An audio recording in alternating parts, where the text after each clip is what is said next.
fondo. But be very careful of education costs. Now, in a lot of parts of Europe, this is much less of a problem than it is in America, for instance. But still, be very careful not to take student debt, because that puts you in a trap. Even if it's not for tuition, it might just be for living expenses, it's still a trap. So I would suggest, if you're young, don't take student loans if you can possibly avoid it. Live at home, go to the local university and learn something practical without taking on debt. Anche per quanto riguarda l'educazione, quindi soprattutto lei suggerisce a chi ha un'età molto giovane, uno, di non indebitarsi per studiare, ma piuttosto risparmiare, di vivere a casa e imparare quelle competenze effettivamente anche molto di tipo pratico che possono servire. In assoluto ovviamente non contrarre debiti per andare a fare chissà quale master, università, quant'altro, una cosa abbastanza comune e diffusa negli Stati Uniti. So we're nearly finished. I just wanted to explain the psychology of contraction. When you move into hard times and there's not enough to go around, people fight over who has to take the losses.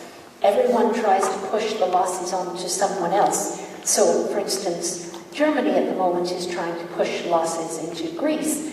And then Greece will turn around and say, no, we're going to default because we can't take all these losses. And they push losses back into the banking system at the center. But anger and fear spread. And when anger and fear spread, it's a very dangerous situation. People put their time and energy into trying to find someone to blame.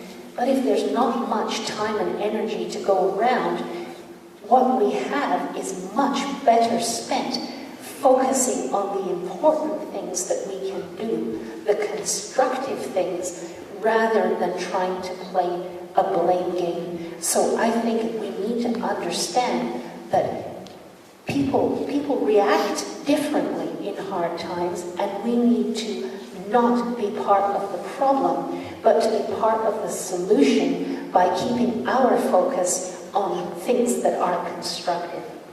In tempi difficili quello che ahimè succede molto spesso, uno che si cercano i capi espiatori e ci si cerca di addossare magari la colpa a qualcun altro, come succede adesso anche la Germania che cerca di mandare, richiedere alla Grecia che invece respinge, no, meglio fare il default, eccetera, eccetera, piuttosto che le persone che cercano appunto il colpevole e ci investono enormità di energia e di tempo e energia che sarebbe molto meglio investire per fare delle cose di tipo costruttivo e non oppositivo e di ricerca soprattutto nella colpevolizzazione.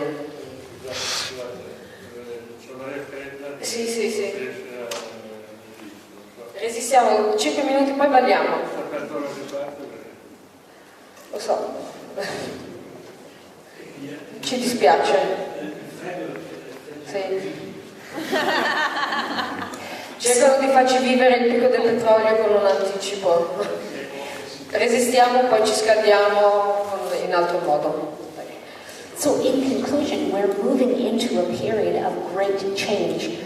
First, a shortage of money, then a shortage of energy. Business as usual will not be possible under those circumstances. We will be living in a different kind of society, and it is what we make it. We need to rebuild our smaller scale systems as the centralized systems begin to fail. We need to preserve our freedom of action through a period of depression in order to be able to tackle other crises that come later. If we lose our freedom of action at the first step, we will no longer be able to respond to other things that the world has to throw at us. And we need to really resist the psychology of contraction and where that may take our societies, because that could take us in directions that are profoundly dangerous, where we really do not want to go. Allora in questi periodi di grandi cambiamenti in cui prima avremo una scarsità di denaro e poi una scarsità di energia, i sistemi attuali che abbiamo a disposizione non funzioneranno più. per cui soprattutto i sistemi centralizzati sono i primi a rischio di collasso. Quindi quello che dobbiamo fare è cercare di rafforzare quelle che sono le nostre comunità, le nostre azioni dal basso e soprattutto di preservare la nostra libertà di azione e di resistere a quello che è la psicologia di contrazione, quindi evitare di spendere energie nel colpevolizzare chi per esso, ma concentrare queste energie in azioni fattive, concrete e congiunte. So we're going to try and keep bringing you the biggest possible big picture, putting together as many factors as we can in order to help people navigate what really will be a century of challenges.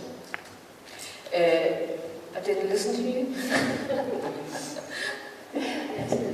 So this is our blog, is the Automatic Earth, and we try to pull together as many factors as we can in order to help people to navigate times of crisis.